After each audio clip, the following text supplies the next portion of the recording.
እንግዲህ አሁን በነጃኒ በነ አዶናይ ጉዳይ ያው በደንብ አረጋግ መረጃ ለመስማት ፈልጌ ብዙ መናገር አልፈልግም ነበርና ያው የታሰሩበት ነገር አሁን ባለባበስ ባህልን በመጣረስ የሚል ነገር ነው የሰማነው።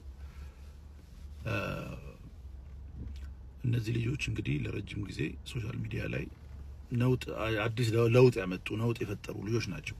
the past 2 years ማለት ነውና ያላቸው ተጽዕኖ ይታወቃል። እንግዲህ በጥሩ ነገር አገራቸው ስፔሻሊ ውጭ ሀገር ላይ ያለውን ነገር ትተዋው አገራቸው በመግባት አገራቸው በመሄድ ነው ብዙ ነገር ሲሰሩ የምናያቸው የነበረው ማለት ነውና አገሪቷ ላይ ብዙ ለውጥ አምጥተዋል። ስፔሻሊ ወጣቱን አንቅተዋል። በተለይ አሁን የኢትዮጵያ ወጣት ለስደት ያለውን ነገር ታውቃላችሁ። እንግዲህ ያንን ለመቀየር የሚሄዱበት ርቀት ላይ ኢትዮጵያ ላይ ሰርተው መለወጥ እንደሚቻል እንደውም ደግሞ የሀገሪቷን ገጽታ ለዓለም በማሳየት የሚሰሩት የራሳቸው ቫልዩ አላቸው እነዚህ ልጆች አሁን ከማንም በላይ ማለት ነው። እና እነዚህ ልጆች ለመጣል ብዙ ተሞክሯል።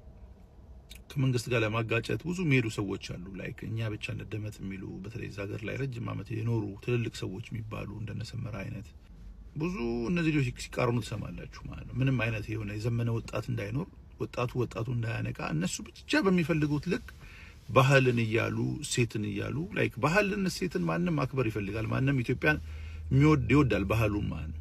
እነዚህ ልጆች ከባህል የሚጣራ ነገር ብዙ ሲያረጉ አታያቸውም። እና ወጣቶች ናቸው። ብዙ ነገር ሰርተው ደግሞ መሀል ላይ ሊሳሳቱ ይችላሉ። እነዚህ ልጆች እየመከሩ ማረም ነው የሚሻለው። ቶታሊ እንዲጠፉ ነው የሚፈልጉ የነበሩት እነዚህ ሰዎች ማለት ነውና በጣም ያሳዝናል። እኔ አሁን እዛች ሀገር ላይ ተጨማሪ አሁን ካለባት ችግር ተጨማሪ ችግር መፍጠር አልፈልግም። ተቃርኖ መፍጠር አልፈልግም። እኔ ሁሌ አፕሪሺዬሽን ነው ላይክ ወጣት አፕሪሺዬት ሲደረግ አገር ህዝብ አፕሪሺዬት ሲደረግ ነው ማደግ የምንችለው ማለት ነው። አፕሪሺዬሽን ነው መልመድ ያለብን እንጂ ሁሌ እንደነሰመረ ይሄ ተቃርኖ ትችት ምናምን ብቻ አገር አይቀይርም፣ ህዝብንም አይቀይርም። እና እሱም በዛ ነው የምናውቀው ማለት ነው። ህዝቡ የሚወደው ያው ትችትን ስለሚወድ ህዝቡ ሀሜትን ስለሚወድ እንደዚህ አይነት ሰውን ያደንቃል ማለት ነው።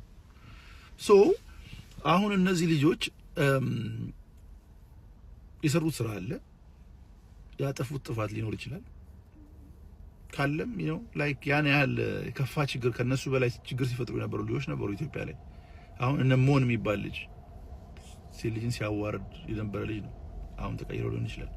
አንድ ብር የሚባል ልጅ ከዛ ውጪ ሴቶች እንደገና ፓንት እንግዲህ አዲስ አበባ ላይ ሲዞሩ ያነበሩ ምናያቸው ልጆች ሶሻል ሚዲያ ላይ እነዚህ ልጆች ናቸው። እንደውም ከማንም በላይ የሀገርን እሴት እኔ ዛሬ አመት ነው ቪዲዮ ሰርቼ እንደውም ስለነሱ ልጆች ሲናገር ነበር።